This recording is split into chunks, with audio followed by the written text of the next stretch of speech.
Hello friends, அனைவருக்கும் வணக்கம். Welcome to my channel ஆச்சி மலர்கொடி. எல்லோரும் எப்படி இருக்கீங்க? நல்லா இருக்கீங்களா? இன்றைக்கி நம்ம சேனலில் என்னோடய ஸ்டைலில் முட்டை பொரியல் நான் எப்படி செய்வேங்கிறத வீடியோ அப்லோட் பண்ணுறேன், பாருங்கள். சாதாரணமாக எல்லாருமே முட்டையில் வந்து முட்டை ஆம்லெட்டு, முட்டை பொரியல், முட்டை தொக்கு, முட்டை குழம்பு சொல்லி டெஸ்டினேஷனாக நம்ம செஞ்சு சாப்பிட்ருப்போம். நான் வந்து முட்டையை வந்து பொடி மாஸ் மாதிரி பொரியலாக செஞ்சு சாப்பிடுவேன். ரொம்ப நல்லாயிருக்கும். இதை வந்து சுட சுட சாதத்தில் நல்லா மிளகு ரசம் ஊற்றி இந்த முட்டை பொரியலை வச்சு சாப்பிட்டிங்கன்னா சாப்பாடு அற்புதமாக இருக்கும். இது வந்து ஒரு அருமையான சைடிஷ். இது சாதத்தில் வந்து ரச சாதம், சாம்பார் இதுக்கெல்லாம் சாப்பிடலாம் நீங்கள் சைடிஷாக. சப்பாத்தி, இட்லி, தோசைக்குமே கொஞ்சம் கொஞ்சம் தண்ணியாக வச்சிங்கன்னா ரொம்ப நல்லா சாப்பிட்லாம். இடியாப்பத்துக்கு ரொம்ப அற்புதமாக இருக்கும். இந்த முட்டை பொரியல் வந்து எப்படி செய்கிறதுன்னா நீங்கள் வீடியோவில் தான் உங்களுக்கு செஞ்சு காமிக்கிறேன். வீடியோவில் வந்து பார்த்துட்டு எப்படி இருக்குன்னு சொல்லுங்கள். என் சேனலில் ஃபஸ்ட்டு பார்க்குறவங்க சப்ஸ்கிரைப் பண்ணிவிட்டு பாருங்கள். அப்படியே லைக் பண்ணிவிட்டு பக்கத்தில் உள்ள பெல் ஐக்கானையும் கிளிக் பண்ணுங்கள். அதனால் இப்போ வந்து நம்ம வீடியோக்குள்ளே போகலாம். அது வந்து ஃபஸ்ட்டு நான் இந்த பொரியலுக்காக 3 முட்டை எடுத்திருக்கேன். 3 முட்டையை உடச்சி எடுத்துக்கலாம். இது வந்து தாராளமாக 4 பேர் சாப்பிட்லாம். நம்ம வெங்காயம்லாம் நிறையா சேர்ப்போம், அதனால் நிறையா வரும் இந்த பொரியல். இதுக்கு வந்து மிளகாய்த்தூள், கரம் மசாலா, கொஞ்சோண்டு உப்பு, கொத்தமல்லி தழை. இந்த முட்டை 3 முட்டைக்கு இந்த அளவு உப்பு கொஞ்சமாக போட்டிருக்கேன். மிளகாய்த்தூள், கரம் மசாலா, உப்பு, கொத்தமல்லி தழை போட்டு இந்த முட்டையில் நல்லா வந்து அடித்து எடுத்துக்கோங்க. இந்த பொருள்லாம் நல்லா கலக்கட்டும். நல்லா அடித்து எடுத்துக்கிட்டு இப்போ நம்ம இதை பொரித்து எடுக்க போகிறோம். அடுப்பில் வந்து ஒரு கடாயை வச்சுருக்கேன். நல்லா கடாயை சூடாகட்டும். சூடானவுடனே அதில் கொஞ்சோண்டு எண்ணெய் ஊற்றிக்கோங்க. அப்போ தான் நம்ம ஊற்றுற முட்டை வந்து கொஞ்சம் ஒட்டாமல் வரும். அடுப்பு சிம்மில் இருக்கட்டும். அடுப்பு வந்து சிம்மில் இருந்தால் தான் முட்டை காந்தி போகாமல் இருக்கும்.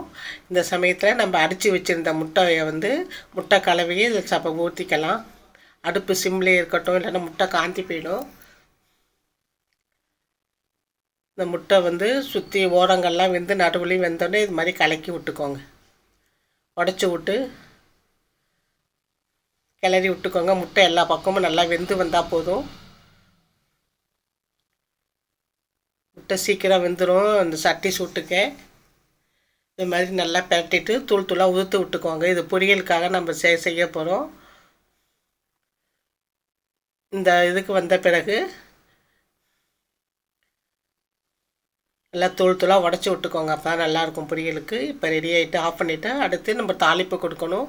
கடாயில் எண்ணெய் ஊற்றிக்கோங்க. தாளிப்புக்கு எண்ணெய் ஊற்றிக்கிட்டு இப்போ நம்ம எண்ணெய் காஞ்சோன்னே இல்லை கடுகும், 1/2 ஸ்பூன் கடுகும், 1/2 ஸ்பூனு ஜீரகமும் சேர்த்துக்கலாம். இது நல்லா பொரிஞ்சு வரட்டும். ஜீரகம் போட்டு நல்லா வாசனையாக இருக்கும் இந்த பொரியலுக்கு. இது பொரிஞ்சு வத்தோன்னா நல்லா ஒரு பெரிய வெங்காயம் நல்லா நைஸாக கட் பண்ணி வச்சுக்கோங்க. அப்போ தான் இந்த பொரியல் நல்லாயிருக்கும். வெந்து வேகிறது சீக்கிரமாக வெந்துடும் உங்களுக்கு. கடுகு ஜீரகத்தோட ஒரு பெரிய வெங்காயமும், இங்கே சின்ன வெங்காயம் இருந்தால் 2 போட்டுக்கோங்க. இந்த 3 முட்டைக்கு இந்த வெங்காயம் போதும். இதை நல்லா போட்டு நல்லா வதங்கட்டும். கண்ணாடி பதத்துக்கு வதங்கணும். ரொம்பவும் இப்போ பொன்னிறமாலாம் வதக்க வேண்டாம். வெங்காயம் வெந்து இப்போ கண்ணாடி பதத்துக்கு வந்தால் போதும். அதை கொஞ்சம் நேரம் வேக விடலாம்.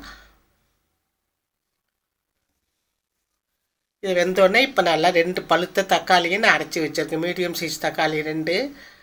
இப்போ நான் அரைச்சி போட்டிங்கன்னா நல்லா கிரேவியாக இருக்கும். இந்த முட்டை பொரியல் கிரேவி மாதிரியும் இருக்கும். தொட்டுக்கொட்டும் சாப்பிட்லாம். அதுக்கு தான் இது வந்து நல்லா வெந்துடும் தக்காளி சீக்கிரமாக. இப்போ இந்த வெங்காயத்தோட இப்போ இந்த சமயத்தில் வந்து இந்த இதுக்கு மசாலா மிளகாய்த்தூள், கரம் மசாலா, ஜீரகத்தூள், உப்பு இதை போட்டு இந்த மசாலாவுக்கு தேவையான உப்பு, இந்த வெங்காயம் தக்காளி தேவையான உப்பு, அந்த முட்டைக்கு நம்ம முன்னாடி உப்பு போட்டோம், பார்த்து போட்டுக்கோங்க. மிளகாய்த்தூள், கரம் மசாலா, ஜீரகத்தூள், உப்பு போட்டிருக்கோம். உப்பு போட்டு அந்த சமயத்தில் 1 ஸ்பூன் இஞ்சி பூண்டு பேஸ்ட்டு சேர்த்துக்கோங்க. அந்த வீடியோ இடையில கிளிப்பு விட்டு போயிட்டு இஞ்சி பூண்டு பேஸ்ட்டும் சேர்த்து நல்லா கொஞ்சம் சுருளில் வதக்கிடுங்க. அந்த பச்சை வாசனை போக இப்போ நம்ம போட்டிருக்க மசாலாவும் தக்காளியும் போக வதக்கிட்டு நல்லா 1 டம்ளர் பெரிய டம்ளர் தண்ணியை ஊற்றி இந்த வெங்காயம் தக்காளி வந்து நல்லா வேகட்டும். தண்ணியை ஊற்றி கிளறி விட்டுக்கலாம். பச்சை வாசனை போக, தக்காளியோட பச்சை வாசனை எல்லாம் போக இந்த தண்ணியில் நல்லா கொதித்து தண்ணி சுண்டி வரட்டும். சுண்டி வந்த பிறகு நம்ம வந்து அடுத்து என்ன செய்யறதுன்னு சொல்கிறேன். அடுப்பு ஃபுல்லாக இருக்கட்டும்.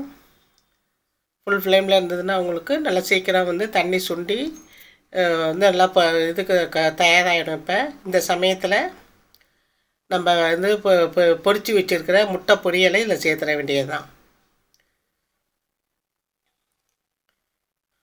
இந்த முக்கால் பதம் இருக்கிறப்ப சேர்த்துனீங்கன்னா நல்லா தண்ணியோடு சேர்ந்து இந்த முட்டையும் நல்லா உப்பு உரப்பு சார்ந்து சுண்டி வரும். இப்போ அடுப்பை வந்து மீடியம் ஃப்ளேமில் வச்சுக்கோங்க. இப்போ நீங்கள் வந்து சாதத்துக்கு போட்டு இதை சாதத்துலேயும் போட்டு பிசைஞ்சு சாப்பிடலாம். இட்லி தோசைக்கு சாப்பிட்ணுன்னா இந்த சமயத்தில் இறக்கிடுங்க, நல்லா சரியாக இருக்கும். இதே நீங்கள் வந்து தொட்டுக்கிட்டு சாப்பிட்ணும், ரசம் சாதம் சாம்பார் சாதம் இன்னும் நல்லா சுருளை வதக்கிடணும். இப்போ நான் சாதத்துக்கு தொட்டுக்கிட்டு சாப்பிட போகிறேன் ரசம் சாதத்துக்கு, அதனால் இன்னும் வந்து இப்போ பொரியலாக வந்து செய்கிறேன்.